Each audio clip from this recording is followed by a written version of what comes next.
visit from Fidel Castro when he was president of Cuba, because he visited all of our centers. The Center for Genetic Engineering, National Research Center, which was our mother center. We grew up, the Cuban Center for Neuroscience. It was germinated inside the National Center for Scientific Research, which personally created by Fidel. And Fidel met with us several times to discuss the future of our center, because he was pushing, as president, for the development of science in Cuba. And in his conception, this was an extension of the public health system. So the goal, the final goal of all these research centers, Center for Genetic Engineering, Finlay Institute, was not so much make a profit, but as guarantee that the Cuban population would have what it needed to have a good health, that our health system would operate adequately.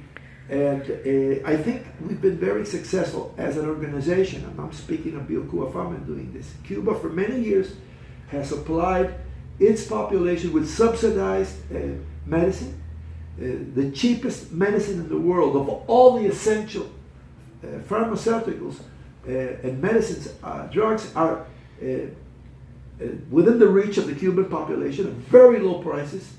And this is because we have a national industry that produces all these medicines, not for getting rich, but for really supplying to our population. Of course, if we can export it and obtain resources for our own development and for Cuba's economic development, well, I think that is something good.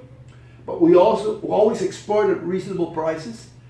And I say that in this case, it's that conception. It's, I think, something which is contrary to what happens to the international pharmaceutical industry. Everybody believes that the big pharma in the world is after money, and there's a lot of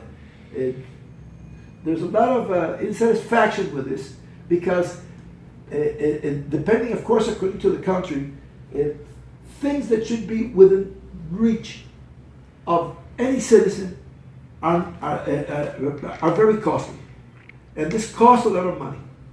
And well, not renouncing to the idea that the Cuban pharmaceutical industry and biotechnological and medical equipment industry can make a profit, it's not at the cost of keeping it beyond the reach of the majority of humanity. You can't do that. That's not ethically moral. That's what Fidel taught us. Cuba's had a shortage of medicine recently. It's not because we don't have the capability of producing it. It's because the U.S.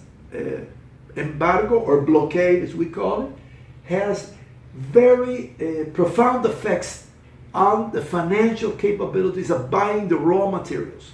So if we've had a shortage of medicine in the last year, in the midst of the COVID pandemic, it's been because the Trump administration tightened the embargo against Cuba, and it's made life very difficult. For example, recently we're buying materials to produce supplies for the COVID response with money which was given by the European Union and is being administered by the Pan American Health Organization, by PAHO. And this has been delayed months because the banks through which we tried to pay the suppliers could not operate with us because of the US regulations. So many people now are trying to say that there's no embargo. They're trying to deny it, and they're lying through their teeth. The embargo has profound consequences for Cuba. It makes everything difficult, delays months and months, and even years, any normal commercial operations. And if there was 1 ounce of humanity in the US government, they would have lifted all these restrictions during these times of pandemic. Especially when people are dying. Especially in this new administration, Doctor. I think this new administration has inherited a very messy situation created by the Trump administration, but they've acted very slowly. But I think the main responsibility is the Trump administration rolling back everything that was done by Obama and slapping more and more sanctions on Cuba. So anybody that says that the embargo does not exist is lying through his teeth. Because here I can put a dozen examples of things that have been made very difficult. We've been delayed months in carrying them out because of all the regulations that limit Cuban commerce in the world through the U.S. The U.S. has its tentacles all over the world. It reaches the whole world. It has commercial participation everywhere. It's capable of scaring people off that want to do business with Cuba. Anything like this was done to any other country that did not have the capability of mobilizing its people and had not developed the resilience to aggression that Cuba has over all these years, it would have provoked a very catastrophic humanitarian crisis. The COVID epidemic, but it's not comparable. Look at the numbers. Some people try our worst moment when for certain moments the COVID epidemic really overflowed our capabilities. It never reached the level of crisis that you've seen in many countries in South America and in many parts of the U.S.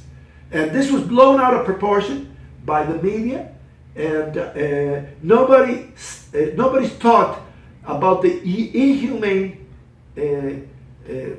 idea of maintaining all these sanctions against Cuba in the midst of a pandemic. And this would have provoked in any other country a humanitarian catastrophe.